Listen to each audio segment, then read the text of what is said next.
Hi, everyone. Mary Ann Croce here from Small Biz Vantage and the creator of 3 Day Weekends Coaching. I'm really glad to be here each and every week, coming live with a new topic. I do this for two reasons. One of them is for you to be able to shift your perspective, your vantage, if you will, of your business and turn it into your competitive edge. Owners and leaders have a lot of responsibilities, they wear a lot of hats. And sometimes it's easy to get so caught up in the day to day that we don't kind of lift our head and look at the business, the whole picture. The second reason is for you to be able to take one action item away each and every week and be able to apply it, something simple that you can apply quickly to your business. Now, I primarily work with business owners who are in the automotive space and the skilled trades. And they come to me because they find that they want a next level of their business, but they do not want to be consumed by their business. They want to be able to have a life as well. So that's where I come in. So this week's topic is goals, results. They're not happening. So I talk to a lot of business owners that some even tell me they don't even set goals because they get so frustrated when they miss the mark. And the reason why I chose this topic this week is because something happened to me over the weekend. I was going for a walk in a park right down the street from me. And I have to tell you that I have spent so much time in the park over the years, but it's been under construction since last year. In fact, the completion goal was last fall. It's spring and it's still not done. So there, at one point, you couldn't go in there, you couldn't walk. It was like a minefield in there. But now it's doable, even though vehicles can't drive in there. It's getting there. You can see progress is being made. And I happened to meet a photographer in the park, and we started chatting. And we both knew that the town had ran into some challenges, which resulted in the delays. We knew that. And the funny thing was, is, I was telling her how excited I was. I can't wait to take my grandson for a walk in the park and want him to be able to feed the ducks and watch him enjoy the swings on the playground. And she was laughing and she kind of shrugged her shoulders and she said to me, well, don't most things take longer than we think that they will, right? And I agreed. And on the way home, it really got me to thinking, why do professional or personal goals or the results that we want, why do they take longer? I really thought about it on the way home. And some examples of this could be anything from, say, hiring, or maybe you're moving, you're planning some kind of event, or say a remodel, anything, personally or professionally. I want you to keep in mind that progress is rarely linear, right? It's not like we're just going to progress in a straight line, no bumps in the road, no challenges. And setbacks and delays are normal. They're a part of any progress, especially when we're doing something new. So I wanted to unpack this, really kind of break it down. So here's what happens. And these are, again, normal parts of any process. Unforeseen circumstances. So you think about this, it could be you're shorthanded or you're being pulled away, you're interrupted. So you can't get as much done in a day that you thought you were going to get done. Another one is poor planning. So we didn't do enough of research, or we didn't know the questions to ask. Like, we don't know what we don't know. So we were maybe looking in the wrong area where we were doing the research. Lack of resources. We don't have the resources needed, or we don't have enough of them. And this can happen both personally or professionally. It could be dealing with relationships, or it could be a lack of skills. I consider that to be a resource as well. inefficient processes. So you don't have the steps or the systems in place, the processes in place to get something done. You don't know all the steps that are needed. So maybe there's something missing or something that you skipped. And then there's always external factors. It could be things like legal, regulatory changes, supplier issues, all kinds of things that are external that come up. So it's important to identify the cause of the goal delays, the delays in your results, to address them effectively. Because a lot of times we could really beat ourselves up and we can be really hard on ourselves and get frustrated. So once the cause has been identified, appropriate steps can be taken to address the delay and get back on track towards achieving the goal. This is when you're really flexible and adaptable.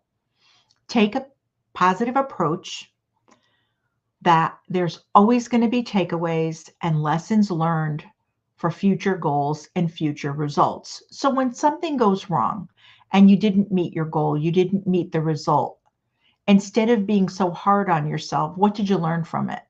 What's your takeaway from it?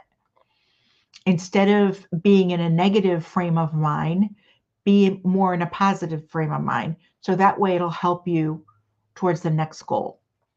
So here are the things that we can do. And the first thing is, I really would like you to consider good, better, and best goals.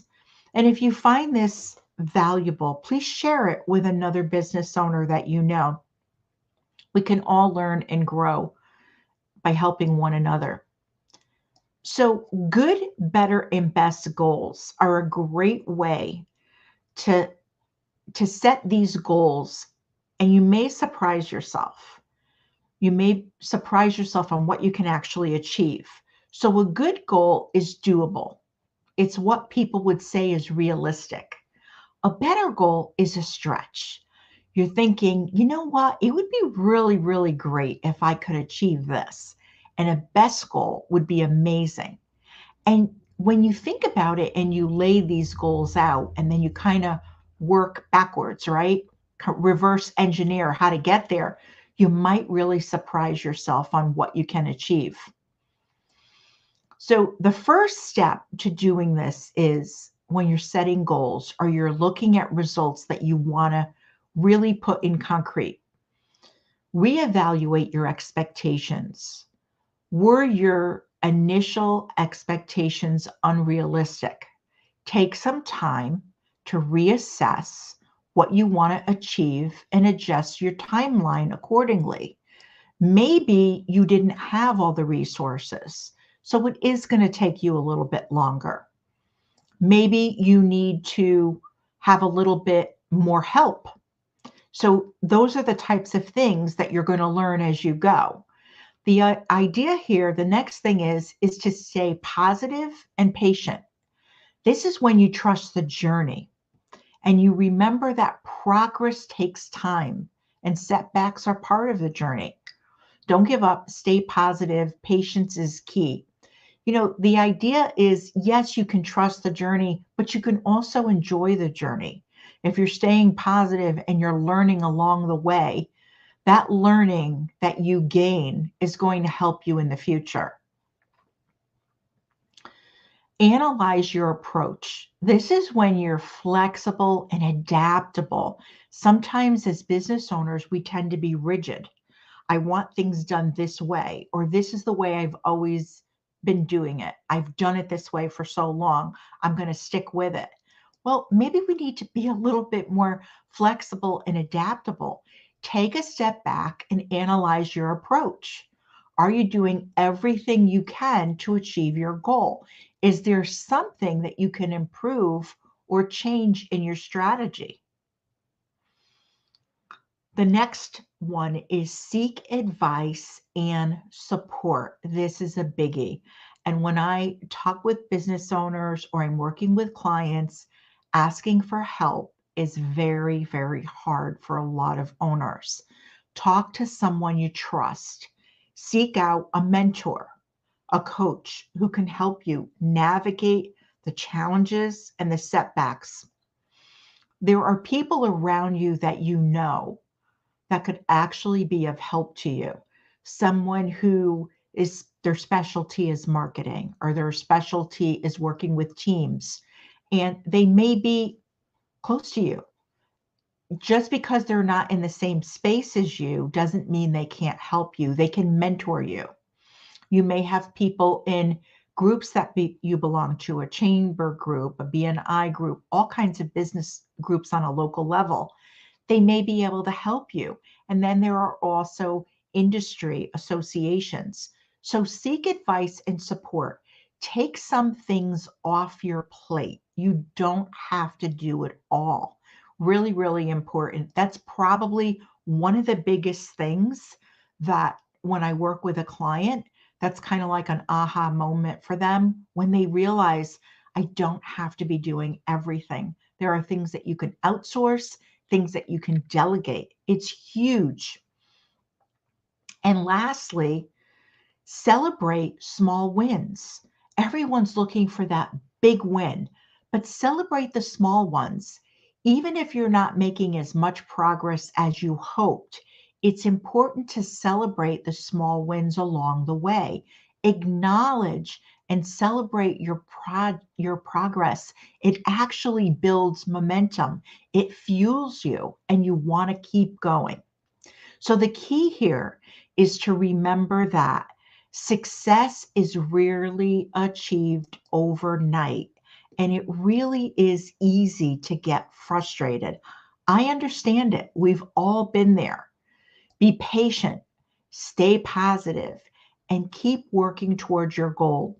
Determination on achieving your goal can lead to seeing people involved. See, yeah, I want to clarify this because when you're so determined on achieving your goal, you can actually see everyone else who's involved as getting in your way because you're tunnel vision, tunnel focused. And if someone comes up with another idea, if someone comes up with another way of doing it, it can frustrate you. And that's what we don't want to do. You think they're holding you back. It's not true. A lot of times they're there, they want to collaborate, and they want to be involved. It's really important to see people involved as people and consider another point of view as well. Collaborate and keep lines of communication open and keep your focus on the actions needed to take. So when you think about this, there are a lot of people that you know, people on your team that really would like to collaborate with you. It's okay to be vulnerable and say, here are the goals. Do you have ideas? You're the ones that are doing a lot of the work. I value your input. It's a game changer. It's a game changer in the culture of your team, and it's a game changer for you being able to reach your goals. We want everyone to win. So let me know. I'm curious, what approach do you think you will take on your next goal, reaching your next goal or reaching your next result? And I'm just going to repeat them quickly. Reevaluating your expectations, staying positive and patient, analyzing your approach, seek advice or support, or lastly, celebrate small wins. So I want to thank you for being here on this week's Business Leadership in 15 Minutes. And again, you find this valuable, share it with another business owner that you know. I'm sure that they will be happy and grateful. Have a great week.